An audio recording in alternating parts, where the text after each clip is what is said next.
Hello students, welcome back to the channel. I hope you all are good and doing great in your academics. So students, before starting today's topic, I know I took a break of about 1 month from YouTube, but that was due to some reasons. I hope you all understand. So now we are back, and as I informed you all on community post that now our videos will be available in 3 days a week, Monday, Wednesday and Friday. और अब हम chapter को lecture wise नहीं करेंगे. Now we will cover random topics. Basically means random topics. किसी chapter का हमने एक टॉपिक ले लिया तो जो इम्पोर्टेंट हो सकता है, आपको प्रॉब्लम जिसमें आ सकती है. वैसे हम टॉपिक सारे ही कवर करने की कोशिश करेंगे, बट मेरा पॉइंट ये है कि अब हम टॉपिक्स को कवर करेंगे. जैसे लेंथ काफ़ी लंबी हो जाती थी लेक्चर्स की, तो now we will cover topics जिसकी मैक्सिमम लेंथ जो है वो 25 to 30 मिनट्स 25 to 30 मिनट्स तक जाएगी. तो एक वीडियो में हम एक ही टॉपिक को जो है वो कवर करेंगे, ताकि आप एग्जैक्टली उस वीडियो को देख सके फॉर दैट पर्टिकुलर टॉपिक. आपका टाइम वेस्ट नहीं होगा इससे. सो आज का चैप्टर आज का टॉपिक जो मैंने चूज किया है, that is ozone and ozone layer. ये जो टॉपिक है ना, वो हमारे पास क्लास 10th का टॉपिक है बेसिकली. लेकिन अगर आपको इंटरेस्ट है साइंस में तो definitely you want to know about ozone and ozone layer. Okay, so आप देख सकते हैं इसे. बट अकॉर्डिंग टू सिलेबस ये क्लास 10th का टॉपिक है. क्लास 10th का जो चैप्टर 15 है, आर एनवायरमेंट, उसका टॉपिक है ये. So ozone and ozone layer. So इसमें हम ओजोन के बारे में, ओजोन लेयर के बारे में, ओडीएस के बारे में, ozone depleting substances, basically ozone depletion, harmful effects of ozone depletion, harmful effects of UV raise, ठीक है, इन सभी के बारे में जो है वो पढ़ने वाले हैं. So before we start other topic, so let us discuss about ozone. देखो, ओजोन, आई नो आपने जो है वो इसके बारे में पहले भी सुना होगा. तो एग्जैक्टली ओजोन क्या है? ओजोन, ऑक्सीजन आप जानते हैं. ऑक्सीजन की एटॉमिक फॉर्म हमारे पास वो होती है. नॉर्मल ऑक्सीजन हमारे पास O2 को रेफर करता है. तो ये जो ऑक्सीजन है ना, ओजोन जो है वो ऑक्सीजन की ही ट्राई एटॉमिक फॉर्म है. Ozone is try atomic form of oxygen. Oxygen जो है, अब आप समझिए, देखना, आप इसका मॉलिक्यूलर फॉर्मूला खुद ही डिराइव कर सकते हो. देखो, मैं यहाँ मॉलिक्यूलर फॉर्मूला आपको डिराइव करके दिखाऊंगी, लेकिन आप खुद भी डिराइव कर सकते हैं. जैसे मैं लिखूंगी molecular formula of ozone, ZA. अब देखो, ऑक्सीजन का सिंबल आप जानते हो. ऑक्सीजन क्या होता है? Oxygen is this, O. Try atomic का मतलब क्या होता है? तो ट्राई एटॉमिक का मतलब होता है 3 एटम्स. ट्राई मतलब 3, एटम मतलब एटम, बेसिकली 3 एटम. तो ट्राई एटॉमिक यानी ऑक्सीजन का, दिस इज ऑक्सीजन, ये हमारे पास ऑक्सीजन का एलिमेंट है. ट्राई एटॉमिक का मतलब 3, तो ये हो गया इसका, डेफिनेटली ये हो गया इसका molecular formula. Okay, so oxygen क्या है? सो ओजोन क्या है? ओजोन ऑक्सीजन की ट्राई एटॉमिक फॉर्म है. यानी कि जब हमारे पास ऑक्सीजन के 3 एटम्स मिलेंगे ना, तब हमारे पास ओजोन का फॉर्मेशन होगा. तो अगर नेचुरली अगर पूछा जाए तो व्हाट इज ओजोन, तो ओजोन क्या है? It is a molecule. Definitely molecule ही है ना. मॉलिक्यूल का मतलब एग्जैक्टली एक से ज्यादा एटम जब मिलते हैं तो हमारे पास मॉलिक्यूल बनता है. तो it is a molecule formed by what?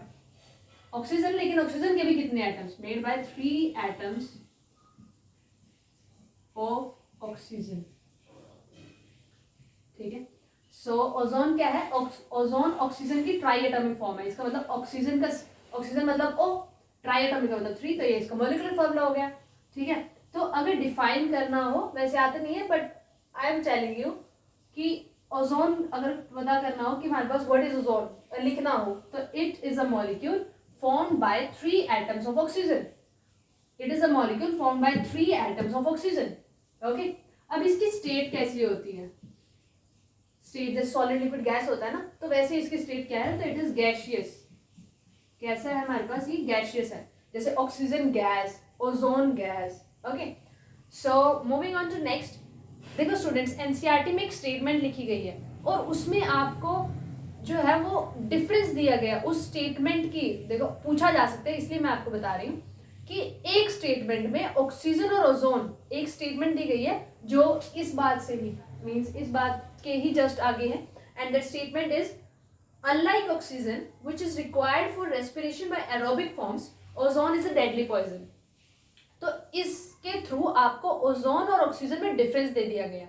सो मैं वो भी यहाँ लिख देती हूँ कि अगर बाय चांस आपसे पूछ लिया जाए difference between oxygen and ozone, तो आप क्या लिखेंगे? तो देखो oxygen and this is ozone. तो स्टूडेंट्स आपको पता है हम क्या इनहेल करते हैं? एयर। लेकिन क्यों? क्योंकि हमें ऑक्सीजन चाहिए। वैसे ऑक्सीजन की कमी हो गई इसलिए हमारे बॉडी में जो डिजीजेज हो जाती हैं, ठीक है। तो हमें ऑक्सीजन चाहिए। ऑक्सीजन क्यों चाहिए? रेस्पिरेशन के लिए। तो ऑक्सीजन क्या है? ऑक्सीजन एक गैस है, या फिर ऑक्सीजन सिंपली गैस रिक्वायर्ड, या फिर simply oxygen is required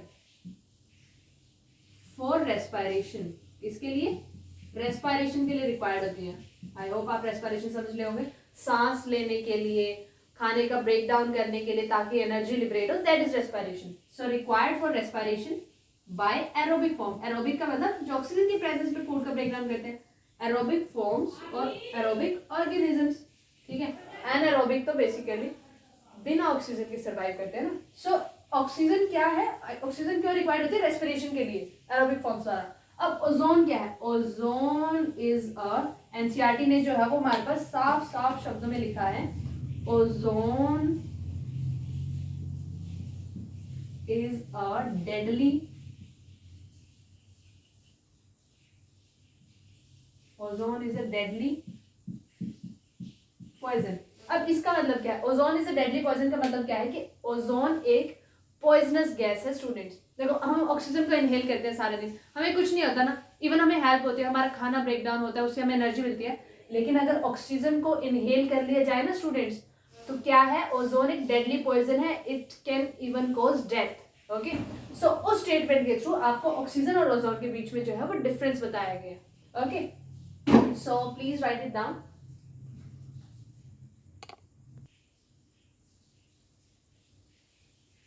so students moving on to next thing, कि अभी हमने थोड़ी देर पहले लिखा कि ओजोन क्या है? ओजोन क्या है? एक डेडली पॉइजन है, डेडली पॉइजन है, और we can say poisonous gas है, गैसियस फॉर्म है ना, तो पॉइजनस क्या है? पॉइजनस गैस है। क्या है हमारे पास? दिस इज एस, क्या है? पॉइजनस गैस है। इसका मतलब हमारे पास ये हार्मफुल है। लेकिन आपने नाम सुना है ओजोन लेयर? कहते हैं कि ओजोन होल हो जाए तो हमारे पास हाहाकार मच जाएगा बेसिकली, कि यूवी रेज अंदर आ जाएंगी अगर ओजोन लेयर ना हो, और हार्मफुल इफेक्ट्स बहुत सारे होते हैं। इसका मतलब ओजोन हर जगह पे हार्मफुल नहीं है, कई जगह पे यूजफुल भी है। और वो किस रेफरेंस में है? Now I will tell you कि ओजोन डेडली पॉइजन है, पॉइजनस गैस है। लेकिन आपने ओजोन लेयर का नाम सुना है? Ozone layer. ओजोन लेयर क्या है? Ozone layer is the layer, क्या है? Ozone layer is the layer formed by ozone. कि ओजोन गैस हमारे पास जो लेयर बनाएगी ना, वो हमारे पास जो है वो क्या कहलाएगी? Ozone layer. यानी सिंपली ओजोन लेयर, ओजोन की लेयर, यानी एक ऐसी लेयर जो ओजोन गैस बना रही है। अब देखो अब इनको समझो कि हम क्या रहते हैं, दिस इज लाइक अर्थ, ये हमारी अर्थ है, हम यहाँ रहते हैं। जैसे आप में से ये कोई होगा, जैसे बहुत सारे कि हम यहाँ रहते हैं। ओके, हमारे बहुत सारी आपने पढ़ी होगी कि हमारे पास जो है वो एटमॉस्फेयर होता है, यानी अर्थ के अराउंड क्या है? एटमॉस्फेयर। लेकिन एटमॉस्फेयर हमारे पास फोर लेयर्स में हमारे पास डिवाइडेड है। So this is troposphere and so on, ठीक है। तो ये क्या है? दिस इज ट्रोपोस्फियर, ये वाली लेयर हमारे पास ट्रोपोस्फियर है, और ये हमारे पास जो है वो एक तरीके से क्या है? स्ट्रेटोस्फियर। अब देखो स्टूडेंट्स, हम कहाँ रहते हैं? अर्थ पर यहाँ रहते हैं। हमारे जस्ट ऊपर कौन सी लेयर है? ट्रोपोस्फियर। यानी कि ट्रोपोस्फियर में जो चेंजेस होते हैं ना, वो हमें अफेक्ट करते हैं। स्ट्रेटोस्फियर में जो हो रहा है होने दो, हमें क्या? समझे कि जो चेंजेस ट्रोपोस्फियर में होते हैं ना, उनसे हमें अफेक्ट होता है। जो स्ट्रेटोस्फीयर में होते हैं, अपर लेयर्स में होते हैं, उनसे हमें कोई इफेक्ट नहीं होता। तो मैं ये कहना चाहती हूं कि ओजोन O3 अगर ट्रोपोस्फियर में है ना तो हानिकारक है, तो हार्मफुल है, तो डेडली पॉइजन है। क्योंकि डेडली पॉइजन का मतलब अगर इनहेल कर लिया जाए तो हमारे पास मृत्यु हो जाएगी, डेथ हो जाएगी। तो ओजोन अगर ट्रोपोस्फियर में है ना तो हार्मफुल है, पोल्यूटेंट है। ओजोन अगर ट्रोपोस्फियर में है तब हमारे पास वो पोल्यूटेंट है। पोल्यूटेंट का मतलब, पोल्यूटेंट हम किसे कहेंगे, जो चीज हमारे लिए यूजफुल है उसे हम पोल्यूटेंट थोड़ी कहेंगे, यानी ये हमारे लिए हार्मफुल है। तो ओजोन अगर ट्रोपोस्फियर में है तो पोल्यूटेंट है। क्यों? क्योंकि ट्रोपोस्फियर में हम रहते हैं। अगर ओजोन ट्रोपोस्फियर में आ जाएगी, इसका मतलब एटमोस्फेयर में आ गई और हम एयर को इनहेल कर रहे हैं, अगर बाय चांस वो हमारे अंदर चली गई तो definitely we will die. Okay, so तब वो हमारे पास पोल्यूटेंट है। लेकिन ओजोन अगर स्ट्रेटोस्फियर में है ना, तो एनसीईआरटी में एक लाइन लिखी है, मैं आपको बता भी देती हूँ कि ओजोन एक डेडली पॉइजन है। Ozone is a deadly poison. It mean to say कि हमारे पास ओजोन ट्रोपोस्फियर में है तो हमारे पास वो पोल्यूटेंट की तरह एक्ट करेगी, डेडली पॉइजन है। If inhaled it can cause death. आगे लिखे हाउएवर, हालांकि at the higher levels of atmosphere ozone performs an essential function. It shares the surface of the earth from ultra UV radiation from the sun. इसका मतलब higher की वो बात क्या कर रहा है, यानी कि ओजोन डेडली पॉइजन है लेकिन ट्रोपोस्फियर में अगर वो आएगी तो हमारे पास वो हार्मफुल है। हायर लेवल्स का मतलब वो बात कर रहा है स्ट्रेटोस्फियर की। क्या होता है, ओजोन गैस स्ट्रेटोस्फियर में जो है वो किसका फॉर्मेशन करती है, ओजोन लेयर का फॉर्मेशन करती है। किसका फॉर्मेशन करती है, ओजोन लेयर का। ओजोन स्ट्रेटोस्फियर में ओजोन लेयर का फॉर्मेशन करती है। और ओजोन लेयर जो है ना वो हमें सन से जो अल्ट्रावायलेट रेज आती हैं, जो अगर धरती पे डायरेक्ट आएंगी, अगर हमारे पास ओजोन लेयर के थ्रू फिल्टर होकर नहीं आएंगी, डायरेक्ट आएंगी ना, अगर ओजोन लेयर नहीं होगी तो स्किन कैंसर, एम्ब्रियोनिक स्टेज में फिटस की डेथ तक कॉज कर सकती है स्टूडेंट्स। आईसाइट प्रॉब्लम हो सकती है। तो इसलिए एनसीईआरटी लिखे कि ओजोन क्या है, डेडली पॉइजन है, पॉइजनस गैस है। लेकिन वो पोल्यूटेंट कहाँ है, ट्रोपोस्फियर में। अगर ओजोन हमारे पास स्ट्रेटोस्फियर में है ना, वो पोल्यूटेंट नहीं है, वो हमारे लिए यूजफुल है, तो हम उसे पोल्यूटेंट क्यों कहेंगे? क्योंकि ओजोन स्ट्रेटोस्फियर में ओजोन लेयर का फॉर्मेशन करती है और ओजोन लेयर जो है वो हमें अल्ट्रावायलेट रेज जो आती है सन से उससे बचाती है। तो ओजोन लेयर जो है वो layer form by ozone gas कहाँ प्रेजेंट है, यानी ओजोन गैस बनाएगी, कहाँ बनाएगी, स्ट्रेटोस्फियर में। तो हमारे पास ये कहाँ प्रेजेंट है, ozone layer is present in stratosphere में प्रेजेंट है। अब देखो स्ट्रेटोस्फियर का आपने एक और नाम सुना होगा, ओजोनोस्फियर। तो देखो स्ट्रेटोस्फियर को ओजोनोस्फियर इसलिए कहा जाता है, ऑल्सो नोन एज ओजोनोस्फियर। तो कोई आपसे पूछे कि स्ट्रेटोस्फियर को ओजोनोस्फियर क्यों कहा जाता है, तो स्ट्रेटोस्फियर में ओजोन लेयर होती है इसलिए उसे ओजोनोस्फियर कहा जाता है। Okay, the stratosphere is also known as ozonosphere because it contains the layer formed by oxygen that is known as ozone layer. तो अगर कोई डायरेक्ट हमसे पूछे कि ओजोन के तो हार्मफुल इफेक्ट्स हैं, मींस ओजोन का हार्मफुल इफेक्ट क्या है, ओजोन का एक ही हार्मफुल इफेक्ट है, बेचारी पॉइजनस होगी। वैसे तो हमारे पास वो बहुत अच्छे काम भी कर रही है, ओजोन लेयर का फॉर्मेशन भी कर रही है। ओजोन लेयर का फायदा क्या है, ozone layer, advantages of ozone layer का क्या है, तो इट प्रोटेक्ट्स अस फ्रॉम, अगर हमसे कोई पूछे एडवांटेज, इसका क्या बताओ, एडवांटेज बताओ, तो इसका एडवांटेज जो है वो क्या होगा, इसका एडवांटेज सिंपली होगा it protect us from UV rays coming from sun. देखो यहाँ हमारे पास लेटेस्ट से सन है, सन से हमारे पास कंटिन्यूसली यूवी रेज जो आ रही है, ये हमारे पास अर्थ है, ये हम रहे, ठीक है, ये ट्रोपोस्फियर है, स्ट्रेटोस्फियर। तो स्ट्रेटोस्फियर में जो है वो हमारे पास क्या है, स्ट्रेटोस्फियर में this is ozone layer, this is what, this is ozone layer. अब हमारे पास यूवी रेज से हमें जो है वो बचा लेगी, यूवी रेज से हमें जो है वो क्या लेगी, बचा लेगी। तो हमारे लग यूवी रेज पहुंचेगी तो उसके हार्मफुल इफेक्ट जो होने होते हैं वो हमें नहीं होंगे। Okay, so please write it down, जो आपको लगता है कि लिख सकते हैं हम तो उसे आप लिख लीजिए।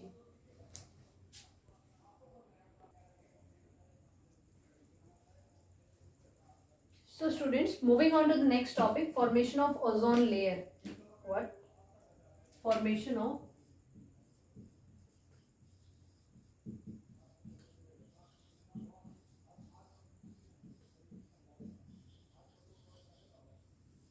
स्टूडेंट्स, ओजोन लेयर का फॉर्मेशन बेसिकली हम ओजोन गैस कह देते हैं, तो लेयर तो हमारे पास अगर ओजोन गैस बनेगी तो हमारे पास ओजोन लेयर भी बन जाएगी। मीन्स एक तरीके से O3 के मॉलिक्यूल्स एक शीट बना लेंगे, दैट इज ओजोन लेयर। तो ओजोन गैस हम कह देते हैं। देखो देखो just for the kidding purpose, ozone gas क्या है? ओजोन गैस धोखेबाज है, गद्दार। बेसिकली आपको सरप्राइजिंगली, चलो ये बताओ कि ओजोन गैस या ओजोन लेयर में किससे बचाती है? यूवी रेज से। बेचारी वो यूवी रेज को ही नहीं जाने दे रही अर्थ पे, वो जाना चाहते लेकिन जाने नहीं दे रही। और सरप्राइजिंगली आपको ये जानकर हैरानी होगी, आपको पता भी होगा कि ओजोन गैस के फॉर्मेशन या ओजोन लेयर के फॉर्मेशन में यूवी रेज का ही हाथ होता है। यानी बेचारी यूवी रेज पहले तो ओजोन गैस को बनाए और फिर बाद में ओजोन गैस उसे ही रोके, ये तो गलत बात है ना। बट हमारे लिए तो अच्छा ही है, हमारे लिए मीन्स ओजोन बनती रहेगी, हमें प्रोटेक्ट करती रहेगी। तो क्या है फॉर्मेशन ऑफ ओजोन गैस? कैसे होता है फॉर्मेशन ऑफ ओजोन गैस? कई बार डायरेक्ट भी जो है वो पूछा जा सकता है, ozone formation of ozone gas, या सिंपली स्टार्ट कर सकते हैं हम as it is, ozone gas is the result of UV rays acting on molecular, molecular का मतलब एक से ज़्यादा होंगे ना, मॉलिक्यूलर ऑक्सीजन, मॉलिक्यूलर ऑक्सीजन का मतलब O2। किसका रिजल्ट है ओजोन गैस? ओजोन गैस है जब हमारे पास यूवी रेज O2 पर एक्ट करते हैं। तो बेसिकली मैं इसकी इक्वेशंस जो है वो लिखना चाहूँगी कि जैसे ये तो हमारे पास होती है, ये तो हमें पता है, ठीक है। तो O2 है हमारे पास, O2 किस फॉर्म में है? गैशियस फॉर्म में है। यहाँ हमारे पास जो है यूवी रेज आई। देखो स्टूडेंट्स, यूवी रेज की फ्रीक्वेंसी हमारे पास बहुत ज़्यादा होती है, एनर्जी बहुत ज़्यादा होती है। तो हमारे पास यूवी रेज क्या करेंगी? O2 को तोड़ देंगी। तोड़ने के बाद हमारे पास क्या बनेगा? 2O, 2O ऐसे लिख लो, या फिर हम जब इसको ऐसे भी तो लिख सकते हैं ना, O प्लस O लिखो, 2O लिखो, एक ही बात है, ठीक है। तो इसका मतलब ओजोन गैस किसका है? अभी बनेगी ओजोन गैस। तो रिजल्ट है कि जब यूवी रेज हमारे पास मॉलिक्यूलर ऑक्सीजन पर अटैक करती हैं या एक्ट करती हैं, तो हमारे पास ये O2 गैस थी, इस पर यूवी रेज ने जो है वो हमला बोला, तो हमारे पास हाई एनर्जी रेज है, तो इसे इसके बॉन्ड को, जो हमारे पास ये बॉन्ड है ना, इसे हमारे पास ये तोड़ देंगे। बॉन्ड ब्रेकिंग हमारे पास क्या है? बॉन्ड ब्रेकिंग एंडोथर्मिक प्रोसेस है, बॉन्ड फॉर्मेशन एक्सोथर्मिक प्रोसेस है, ठीक है। तो हमारे पास इसको तोड़ दी होगी। फिर जो हमारे पास ये एटॉमिक ऑक्सीजन होगी ना, एटॉमिक ऑक्सीजन, ऐसा तो है नहीं पूरी स्ट्रेटोस्फीयर में एक ही ऑक्सीजन का मॉलिक्यूल होगा, बहुत सारे होंगे ना। तो ये एटॉमिक ऑक्सीजन अब हमारे पास मॉलिक्यूलर ऑक्सीजन के साथ रिएक्ट करेगी। और देखो स्टूडेंट्स कितने हो गए? ये 2 यहाँ, 1 यहाँ, तो हमारे पास किसका फॉर्मेशन हो जाएगा? O3 का। और ये भी हमारे पास जो है वो यूवी रेज की प्रेजेंस में होता है। अब ये हमारे पास रिवर्सिबली होता रहता है। फिर हमारे पास O3, देखो O3 हमारे पास अनस्टेबल है ना, O3 हमारे पास अनस्टेबल होगी, ठीक है। क्यों? क्योंकि इसका हमारे पास कुछ स्ट्रक्चर ऐसा होता है, कोऑर्डिनेट मीन्स यहाँ कोऑर्डिनेट बॉन्ड आ जाता है। तो स्ट्रक्चर कुछ मीन्स ऐसा नहीं होता, जैसे O2 हमारे पास स्टेबल है तो O3 अनस्टेबल स्ट्रक्चर की तरह माना जाता है। तो हमारे पास ये ऐसे टूटता रहेगा, ठीक है। क्या होगा? ऐसे टूटता रहेगा। फिर ये O2 ऑक्सीजन इसमें फिर से ये हो जाएगी, ठीक है। ये फिर से मीन्स ऐसे हो गए, तो हमारे पास 3 जुड़ के, तो ये प्रोसेस कंटिन्यूसली चलता रहता है। तो मैं आपको सिर्फ ये बताना चाहती हूँ कि ओजोन लेयर कैसे बनती है, ओजोन लेयर ओजोन गैस से बनेगी। तो अगर हम ये पढ़ लेते हैं कि हमारे पास ओजोन गैस कैसे बनती है, तो ओजोन गैस कैसे बनती है? ओजोन गैस जो है हमारे पास किसका रिजल्ट है? ओजोन गैस रिजल्ट है जब हमारे पास पहले स्टेप में क्या रहा, UV rays oxygen, molecular oxygen पर क्या कर रही है? अटैक कर रही है, एक्ट कर रही है। तो ozone gas is the result of UV rays acting on molecular oxygen. तो UV rays high energy rays होती हैं, इसलिए हमारे पास इसके बीच जो डबल बॉन्ड होता है ना, उसे हमारे पास वो तोड़ देती है। तोड़कर क्या होगा? हमारे पास 2 ऑक्सीजन के एटम प्रोड्यूस होंगे, so it is O plus O। फिर हमारे पास क्या होगा? ये जो हमारे पास एटॉमिक ऑक्सीजन है, ये इस मॉलिक्यूलर ऑक्सीजन के साथ रिएक्ट करके O3 का फॉर्मेशन करेगी। O3 हमारे पास जो है वो अनस्टेबल मॉलिक्यूल माना जाता है, तो हमारे पास वो O2 प्लस O का फॉर्मेशन कर देगा। फिर यूवी रेज एक्ट करेंगी तो हमारे पास O प्लस O। फिर हमारे पास ये O इसके साथ रिएक्ट करके वापस ये भी बना सकता है। यानी ये हमारे पास जो है एक तरीके से रिवर्सिबल रिएक्शन की तरह भी जो है वो हम इसे मार्क कर सकते हैं, कुछ भी कर सकते हैं। आप समझ रहे हैं ना? So this is all about. अब मैं इसे थ्योरेटिकल लैंग्वेज में लिख देती हूँ, just for a second.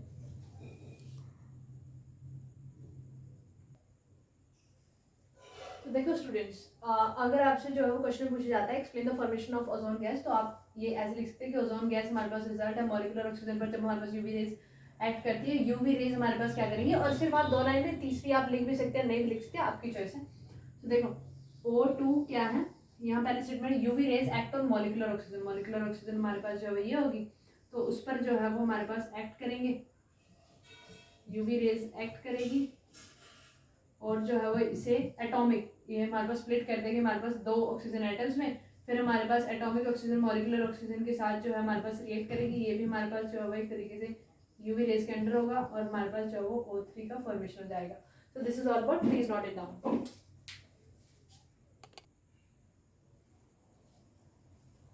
So देखो students, our next topic is ozone depletion. Our next topic is ozone depletion. Our next topic is ozone depletion. तो देखो ओजोन डिप्लीशन का मतलब क्या है, ओजोन डिप्लीशन का मतलब है हमारे पास ओजोन लेयर डिप्लीट हो रही है, डिप्लीट होने का मतलब उसकी थिकनेस कम हो रही है, तो simply we can say ozone depletion refers to, अगर आए व्हाट इज ओजोन डिप्लीशन तो आप लिखेंगे ozone depletion refers to decrease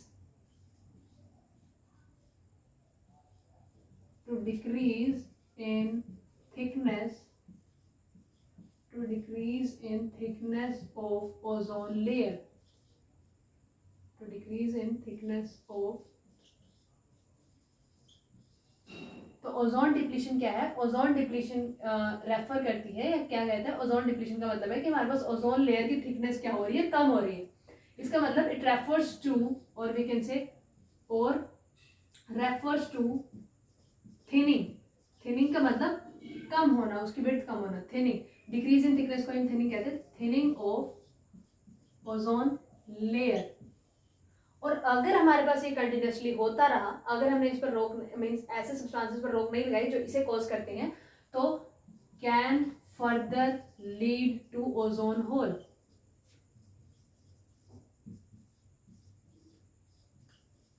ozone hole का मतलब क्या है, किसी एक जगह से, जैसे हमारे पास ये लेयर है, ओजोन डिप्लीट होती गई हमारे पास इसकी विड्थ कम होती गई, अगर हमने फिर भी रोक नहीं लगाई, किसी एक जगह से हमारे पास ओजोन होल भी बन सकता है, वहां से हमारे पास फिर यूवी रेज आएंगी और हमारे पास जो है एक कहानी खत्म।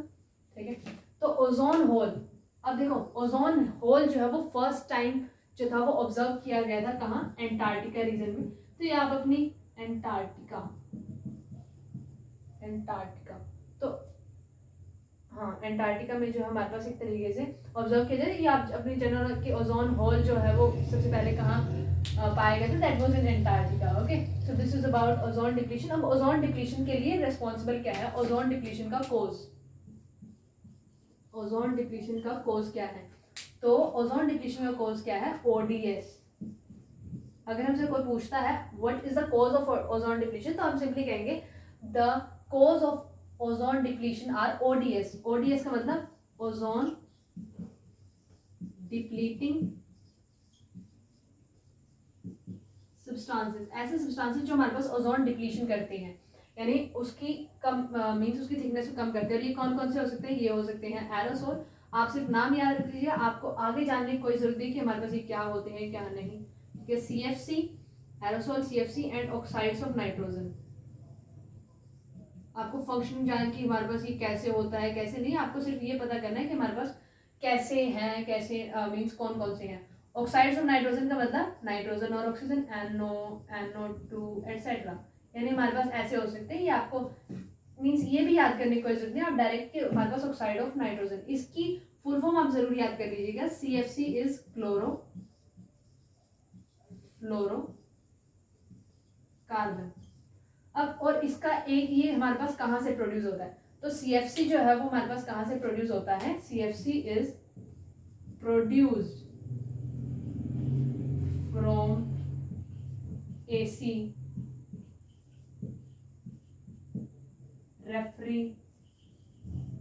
रेफ्रिजरेटर्स, इनसे हमारे पास ये जो है वो प्रोड्यूस होता है।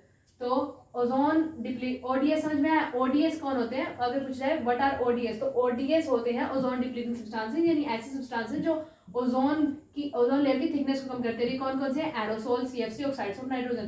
फर्दर आपको याद करने की कौन कौन से हैं, कौन कौन से, भाई सीएफसी की फुल फॉर्म याद रख लीजिएगा, क्लोरोफ्लोरोकार्बन, और ये कहाँ से रिलीज होते हैं, ये प्रोड्यूस होते हैं रेफ्रिजरेटर, एसी वगैरह से। Okay, so moving on to next topic, please write it down.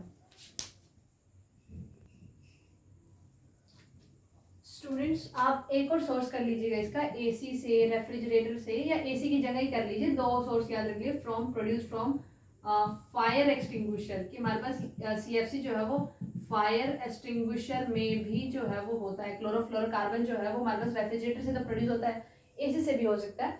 और हमारे पास एक और सोर्स है इसका, fire extinguisher. Now write it down.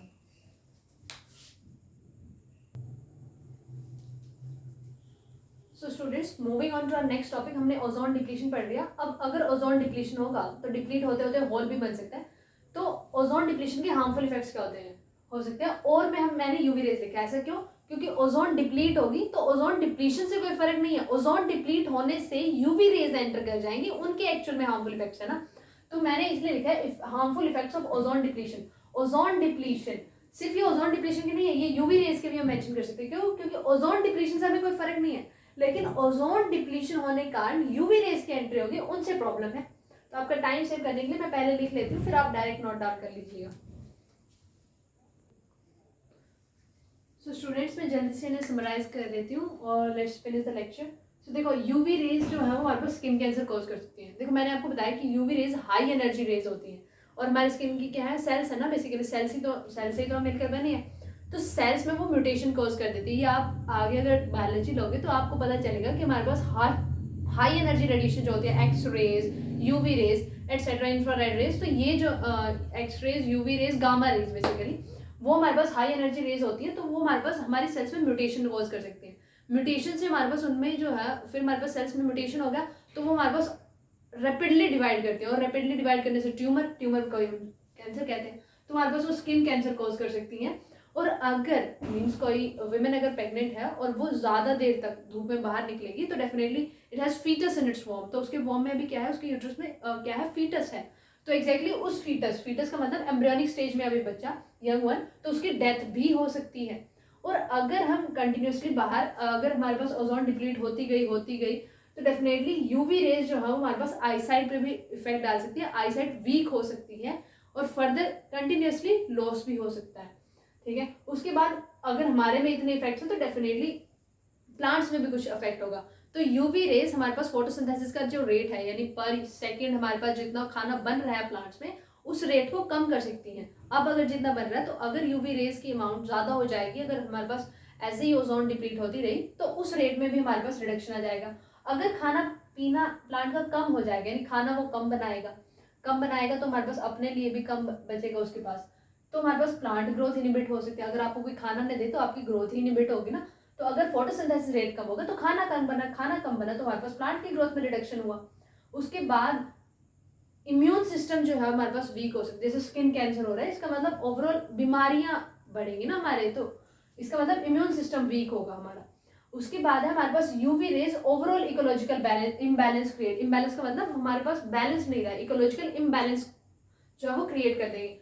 लोगों को स्किन कैंसर हो रहा है, आईसाइट वीक हो रही है, प्लांट का फोटोसिंथेसिस रेट कम हो रहा है, प्लांट की ग्रोथ में जो है वो कमी आ रही है। तो ये सब जो है वो हमें ओजोन डिप्लीशन या यूवी रेज के हार्मफुल इफेक्ट्स जो है वो याद रखने हैं। ध्यान रखना स्टूडेंट्स, कोई और भी आपको लगे तो आप कमेंट सेक्शन में लिख देना। आई विल चेक कि वेदर इट इज ट्रू और false, whether it is right और रॉन्ग। ठीक है, तो ये 5 नंबर का क्वेश्चन तक आ सकता है। वी हैव 7 पॉइंट्स हियर, तो आप लिख सकते हैं इन 5 मार्क्स ऑल्सो।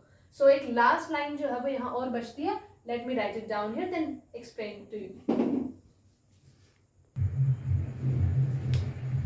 अब देखो, हमने देखा कि हमारे पास यूवी रेज, ओजोन डिप्लीशन के इतने सारे जो है वो हमारे पास हार्मफुल इफेक्ट्स है। और आप तो जानते हैं कि जब जब दुनिया पर संकट आएगा तब तब कुछ ना कुछ कदम तो हमें उठाने पड़ेंगे ना। तो एग्जैक्टली जो है वो क्या हुआ कि ऐसे इन सभी को देखते हुए कि हमारे पास ओजोन डिप्लीट हो रहे तो काफ़ी सारे हार्मफुल इफेक्ट्स हो सकते हैं। तो उसको देखते हुए 1987 में यूएनईपी ने, अब यूएनईपी की फुल फॉर्म जो है वो डेफिनेटली आपको याद रखनी पड़ेगी और ये बुक में भी लिखी हुई है। This is United Nations environment programme, as it is United Nations environment programme. तो उन्होंने क्या किया, एक एग्रीमेंट लागू लाया। कहने का मतलब जैसे कानून नहीं होता वैसे एक एग्रीमेंट इन फोर्स लाया, ताकि वो सीएफसी प्रोडक्शन टू ओवरकम या फिर टू डिक्रीज, बेसिकली ये to freeze CFC production. To freeze का मतलब होता है रोक लगाना, ताकि हमारे पास वो सीएफसी प्रोडक्शन पर रोक लगा सके। तो मीन्स हार्मफुल इफेक्ट्स इतने बढ़ते जा रहे थे, तो 1987 में UNEP, United Nation environment programme ने एक एग्रीमेंट इन फोर्स लाया गया, यानी लागू किया कि ताकि वो हमारे पास सीएफसी प्रोडक्शन, अब हमारे पास क्लोरोफ्लोरोकार्बन एक तरह का ओडीएस है ना, एरोसोल ऑक्साइड्स ऑफ नाइट्रोजन भी है, तो सीएफसी प्रोडक्शन को ताकि कम किया जा सके या फिर उस पर रोक लगाई जा सके उसके लिए। तो इसके अकॉर्डिंग क्या था, इस एग्रीमेंट के अकॉर्डिंग क्या था कि जितनी भी रेफ्रिजरेटर्स बनाने वाले, बेसिकली फायर एक्सटिंग्विशर्स में होना जरूरी होता है, लेकिन रेफ्रिजरेटर्स का तो हम कोई ऑल्टरनेटिव भी निकाल सकते हैं ना, कि हमारे पास कोई ऑल्टरनेट सिस्टम रेफ्रिजरेटर्स में फिट कर दिया जाए ताकि हमारे पास सीएफसी का यूज ना हो।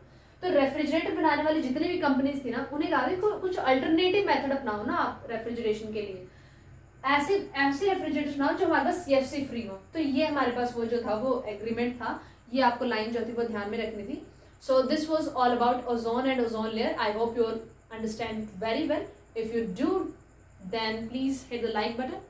Comment me down how you like the lecture or not. How can I improve myself? So thank you. I hope you have a nice day, night, and you do great in academics. So thank you.